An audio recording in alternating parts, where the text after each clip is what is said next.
ready to give it my all, and I'm ready to just come back better than ever and, you know, see where my career takes me, honestly.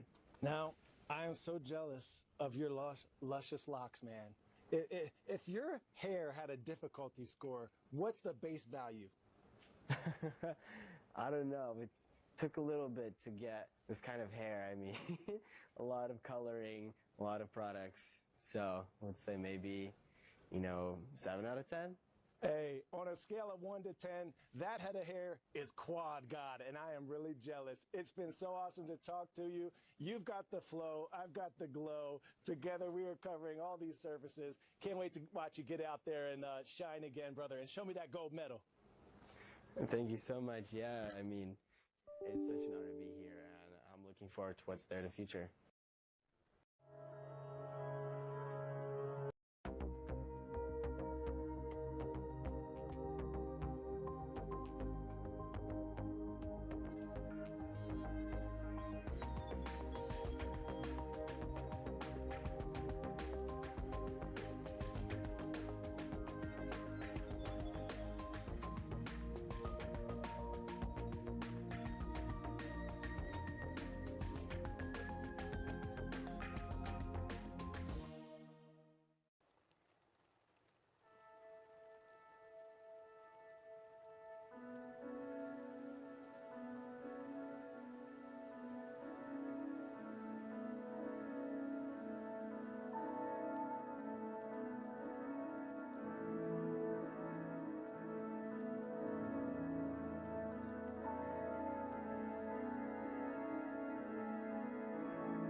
U.S. military is prepared to strike Iran as early as this weekend.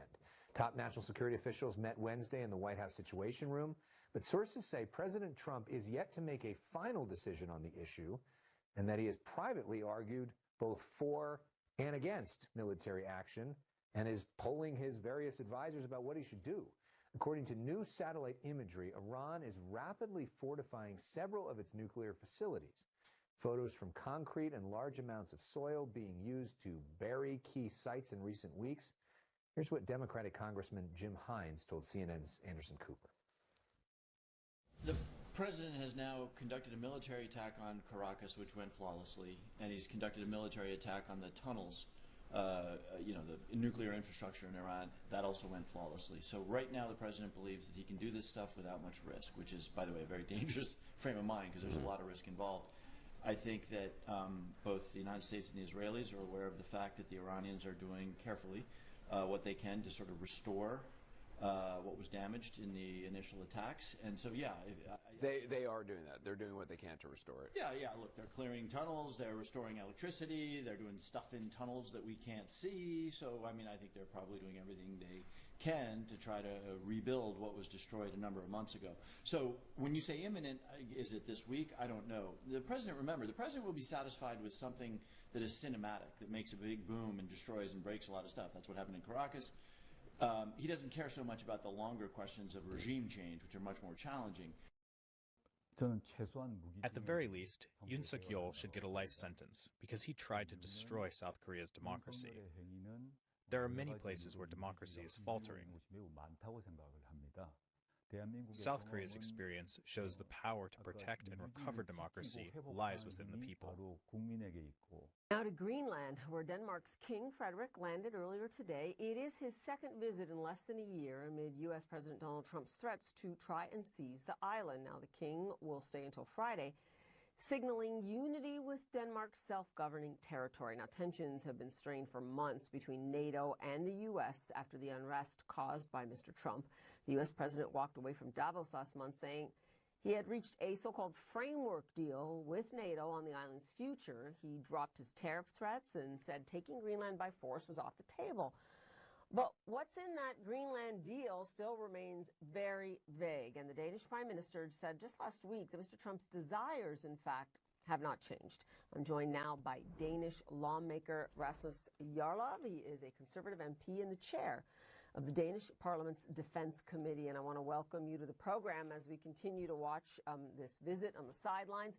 We pointed out it's his second visit to Greenland within a year. Given the Danish Prime Minister warned, as I said just last week, that President Trump still wants to acquire Greenland, how can this visit really work to reaffirm Greenland's identity and its independence? Well, it reaffirms that King Frederik is the head of state of Denmark and thereby also the head of state of Greenland. And he's very popular in Greenland because he spent a lot of time in Greenland. He's trained in the dog sled patrol that are special forces in northeastern Greenland.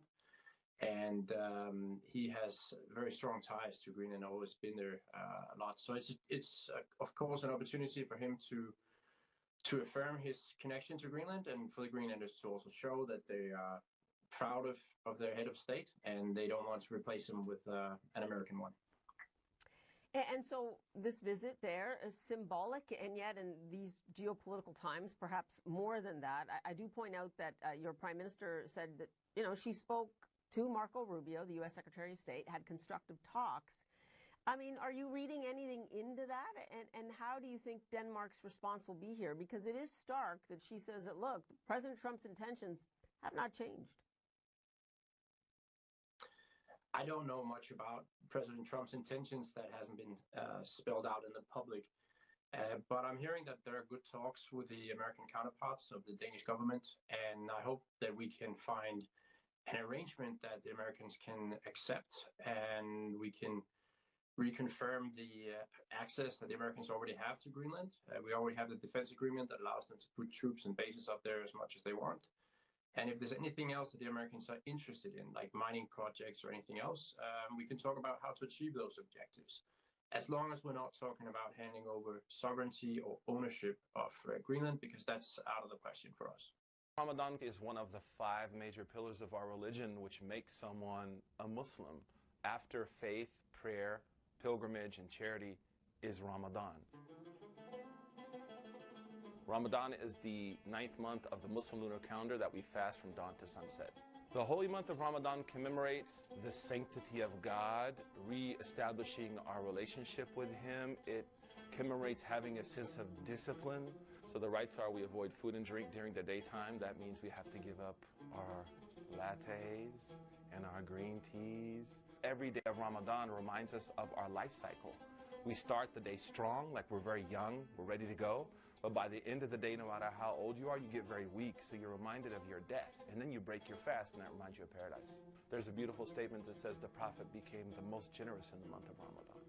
He found the altruistic buzz during that moment of keeping himself away from the delights of this world. So it's about creating capacity to serve others. Ramadan is one of the 5 major pillars of our religion, which makes someone a Muslim. After faith, prayer, pilgrimage, and charity is Ramadan. Ramadan is the 9th month of the Muslim lunar calendar that we fast from dawn to sunset. The holy month of Ramadan commemorates the sanctity of God, re-establishing our relationship with Him. It commemorates having a sense of discipline. So the rites are we avoid food and drink during the daytime. That means we have to give up our lattes and our green teas. Every day of Ramadan reminds us of our life cycle. We start the day strong, like we're very young, we're ready to go. But by the end of the day, no matter how old you are, you get very weak, so you're reminded of your death. And then you break your fast, and that reminds you of paradise. There's a beautiful statement that says the prophet became the most generous in the month of Ramadan.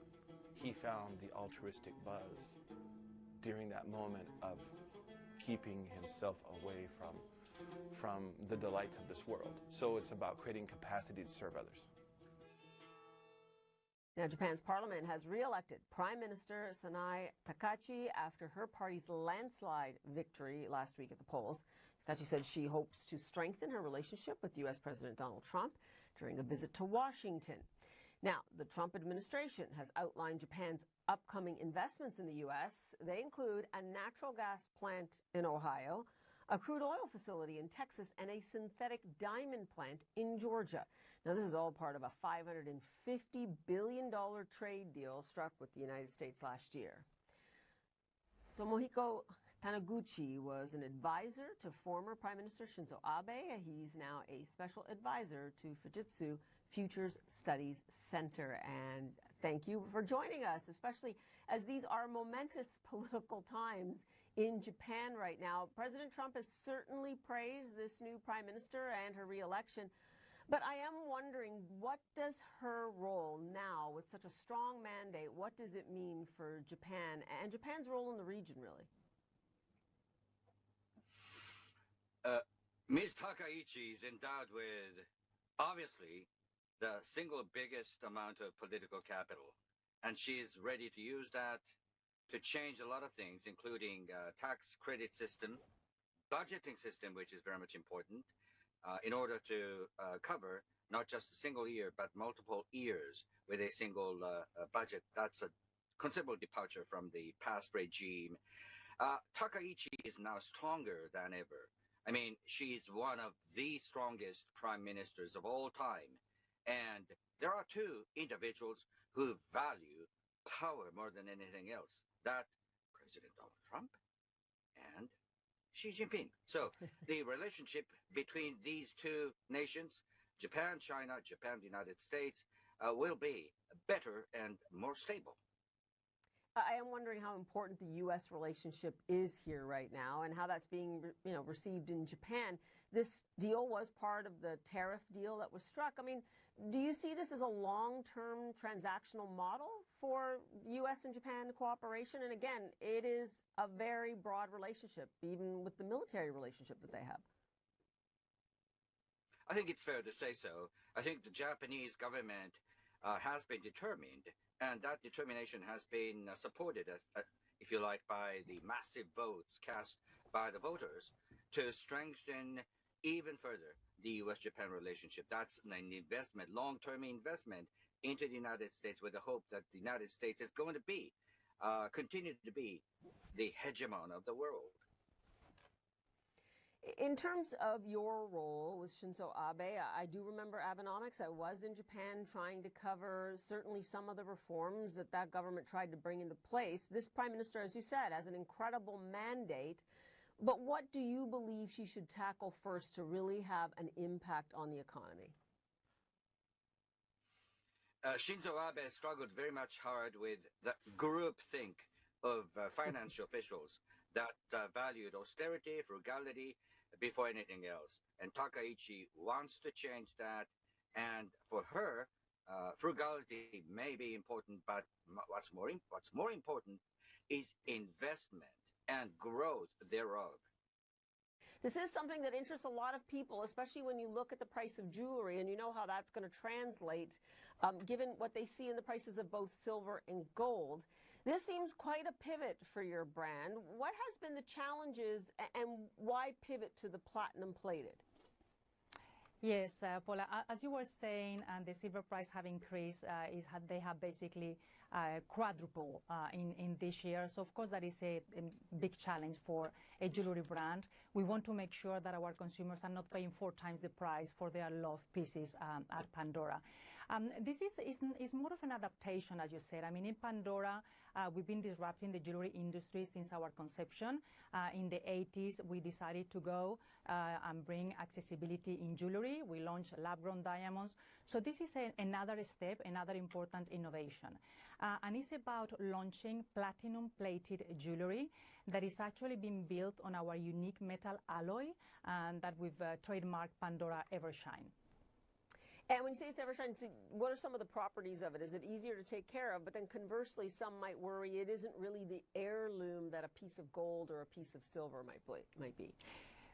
Well, platinum is a high-quality precious metal And what we are doing is making sure that we are bringing a new product, actually, that they are superior to silver in many ways. Platinum is harder than silver as a metal, so that actually allows us to develop pieces that when we plate our unique metal alloy are actually more resistant to scratching, they don't tarnish as silver does, and basically it's better for everyday use. You can take it into the water, to the beach, whatever use you want to do. So we are addressing a challenge in our increased commodity prices while offering a better product for our consumers.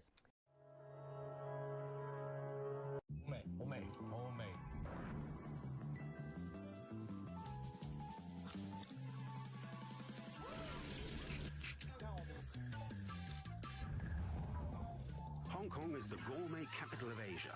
You'll find great tastes everywhere in the city, with over 50 master chefs who've hand-picked 250 restaurants. Download the Gourmet Guide now and discover the culinary treasures of Hong Kong.